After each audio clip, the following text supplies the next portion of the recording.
ವೀಕ್ಷಕರೇ ನಮಸ್ಕಾರ. ನೀವು ನೋಡ್ತಾ ಇದ್ದೀರಾ ನ್ಯೂಸ್ 18 ಡಿಜಿಟಲ್. ನಾನು ದರ್ಶನ್ ನಾಯ್ಕ್, ಉತ್ತರ ಕನ್ನಡ ಜಿಲ್ಲಾ ವರದಿಗಾರ. ಉತ್ತರ ಕನ್ನಡ ಜಿಲ್ಲೆಯ ಕಾರವಾರದಲ್ಲಿ ನಡೀತಾ ಇರುವಂತಹ ಕರಾವಳಿ ಉತ್ಸವ ಅದ್ದೂರಿಯಾಗಿ ನಡೀತಾ ಇದೆ. ಬರೋಬ್ಬರಿ 7 ದಿನಗಳ ಕಾಲ ಕರಾವಳಿ ಉತ್ಸವವನ್ನ ಹಮ್ಮಿಕೊಂಡಿರುವಂತದ್ದು. ಅದರ ಜೊತೆಗೆ ಈಗಾಗಲೇ 2 ದಿನಗಳ ಕಾಲ ಕರಾವಳಿ ಉತ್ಸವ ಅದ್ದೂರಿಯಾಗಿ ನಡೆದಿರುವಂತದ್ದು.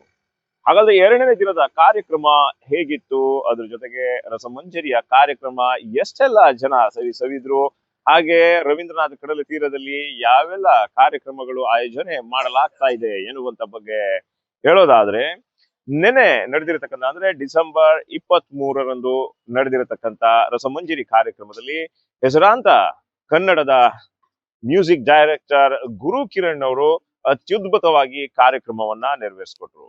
ಉತ್ತರ ಕನ್ನಡ ಜಿಲ್ಲೆಯ ಕರಾವಳಿಯ ಜನರನ್ನ ರಂಜಿಸಿದ್ರು.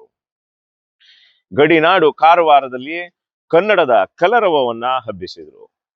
ಉತ್ತರ ಕನ್ನಡ ಜಿಲ್ಲೆಯ ಕಾರವಾರದ ರವೀಂದ್ರನಾಥ ಕಡಲ ತೀರದ ಮಯೂರ ವರ್ಮ ವೇದಿಕೆಯಲ್ಲಿ ಗುರು ಕಿರಣ್ ಅವರ ರಸಮಂಜರಿ ಕಾರ್ಯಕ್ರಮಕ್ಕೆ ಉತ್ತರ ಕನ್ನಡ ಜಿಲ್ಲೆಯ ಕಾರವಾರದ ಜನ ಸ್ಟೆಪ್ ಹಾಕಿ ಎಂಜಾಯ್ ಅನ್ನ ಮಾಡಿದ್ರು. ಅದ್ರ ಜೊತೆಗೆ ಶಾಸಕ ಸತೀಶ್ ಸೈಲ್ ಕೂಡ ಕರಾವಳಿ ಉತ್ಸವದ ವೇದಿಕೆಗೆ ಹೋಗಿ ಗಾಯಕಿ ಅನುರಾಧ ಭಟ್ರೊಂದಿಗೆ ಜೊತೆಯಾಗಿ ಹಾಡನ್ನ ಹಾಡೋದರ ಮೂಲಕ ಪ್ರೇಕ್ಷಕರನ್ನ ರಂಜಿಸಿದ್ರು. ಇವರ ಅಭಿಮಾನಿಗಳಾಗಿರ್ಬೋದು, ಅದರ ಜೊತೆಗೆ ನೆರೆದಂತ ಪ್ರೇಕ್ಷಕರು ಖುಷಿ ಪಟ್ರು. ಇದು 2ನೇ ದಿನದ ಹೈಲೈಟ್ಸ್. ಅದ್ರ ಜೊತೆಗೆ ಕರಾವಳಿ ಉತ್ಸವವನ್ನ ಅದ್ದೂರಿಯಾಗಿ ಆಚರಣೆ ಮಾಡಬೇಕು ಎನ್ನುವಂತ ಒಂದು ನಿಟ್ಟಿನಲ್ಲಿಯೂ ಕೂಡ ಉತ್ತರ ಕನ್ನಡ ಜಿಲ್ಲಾಡಳಿತ ಶ್ರಮಿಸ್ತಾ ಇದೆ. ಅದ್ರ ಜೊತೆಗೆ ಪೊಲೀಸ್ ಇಲಾಖೆ ಕೂಡ ಶ್ರಮಿಸ್ತಾ ಇರುವಂತದ್ದು. ಹಾಗೆ ಇಲ್ಲಿನ ಉಸ್ತುವಾರಿ ಸಚಿವ ಮಂಕಾಳು ವೈದ್ಯರವರು ಕೂಡ ಹೆಚ್ಚಿನ ಒಂದು ಮುತುವರ್ಜಿ ವಹಿಸಿ ಈ ಬಾರಿ 7 ದಿನಗಳ ಕಾಲ ಕರಾವಳಿ ಉತ್ಸವವನ್ನ ಮಾಡಬೇಕು ಎನ್ನುವಂತ ಬಗ್ಗೆ ಎಲ್ಲಾ ರೀತಿಯಾದಂತಹ ಸಹಾಯ ಸಹಕಾರವನ್ನ ಮಾಡ್ತಾ ಇದ್ದಾರೆ. ಯಾಕಪ್ಪ ಅಂದ್ರೆ ಕಳೆದ 8 ವರ್ಷಗಳಿಂದ ಕರಾವಳಿ ಉತ್ಸವ ಉತ್ತರ ಕನ್ನಡ ಜಿಲ್ಲೆಯ ಕಾರವಾರದಲ್ಲಿ ಆಗಿರ್ಲಿಲ್ಲ. ಈ ಹಿನ್ನೆಲೆಯಲ್ಲಿ ಈ ವರ್ಷ 7 ದಿನಗಳ ಕಾಲ ಕರಾವಳಿ ಉತ್ಸವ ಸಪ್ತಾಹ ಕಾರ್ಯಕ್ರಮವನ್ನ ಇಲ್ಲಿ ಹಮ್ಮಿಕೊಂಡಿರುವಂತದ್ದು. ನೆನೆ ಗುರು ಕಿರಣ್ ಅವರ ಸಂಗೀತದ ಮೋಡಿಗೆ ಉತ್ತರ ಕನ್ನಡ ಜಿಲ್ಲೆಯ ಕಾರವಾರದ ಜನ ತುಂಬಾನೇ ಖುಷಿ ಪಟ್ರು. ಯಾಕಪ್ಪ ಅಂದ್ರೆ ಉತ್ತರ ಕನ್ನಡ ಜಿಲ್ಲೆಯ ಕಾರವಾರದಲ್ಲಿ, ಅದರಲ್ಲೂ ಗೋವಾ ಗಡಿಗೆ ಹೊಂದಿಕೊಂಡಿರತಕ್ಕಂತ ಜಿಲ್ಲಾ ಕೇಂದ್ರ ಕಾರವಾರದಲ್ಲಿ ಕನ್ನಡದ ಕಲರವವನ್ನ ಹಬ್ಬಿಸಿದ್ರು. ಪ್ರತಿಯೊಂದು ಹಾಡಿಗೂ ಕೂಡ ಇಲ್ಲಿನ ಜನರು ಕುಣಿದು ಕುಪ್ಪಳಿಸಿದ್ರು.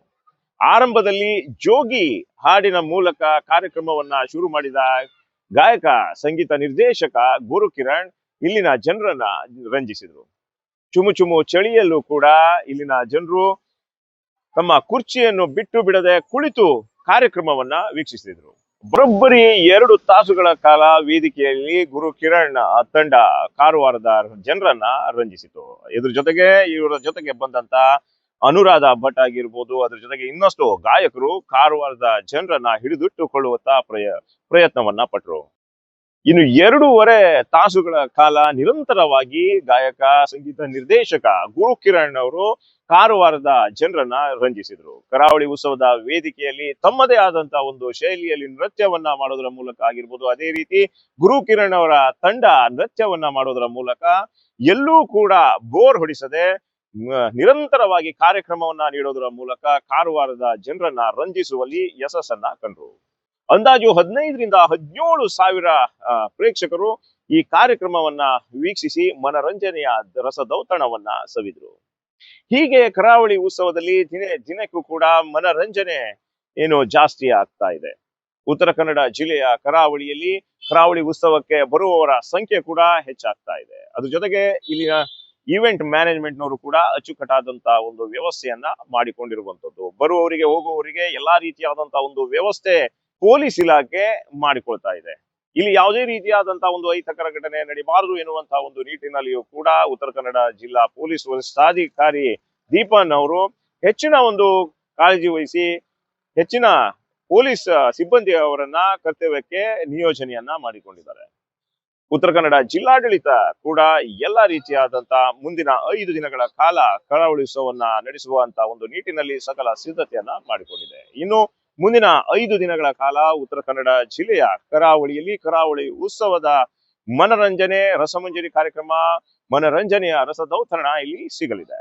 ಒಟ್ಟಾರೆ ವೀಕ್ಷಕರೇ, ಉತ್ತರ ಕನ್ನಡ ಜಿಲ್ಲೆಯ ಕರಾವಳಿ ಉತ್ಸವದ 2ನೇ ದಿನದ ಕಾರ್ಯಕ್ರಮ ಹೇಗಿತ್ತು, ಅದ್ರ ಜೊತೆಗೆ ಕಾರವಾರದ ಜನರು ಕನ್ನಡ ಹಾಡಿಗೆ ಹೇಗೆಲ್ಲ ಕುಣಿದು ಕುಪ್ಪಳಿಸಿದ್ರು, ಹಾಗೆ ಗುರು ಕಿರಣ್ ಅವರ ತಂಡದ ಸಂಗೀತ ಕಾರ್ಯಕ್ರಮ ಹೇಗಿತ್ತು ಎನ್ನುವಂತ ಬಗ್ಗೆ ತಿಳಿಸುವಂತ ಒಂದು ಪ್ರಯತ್ನ.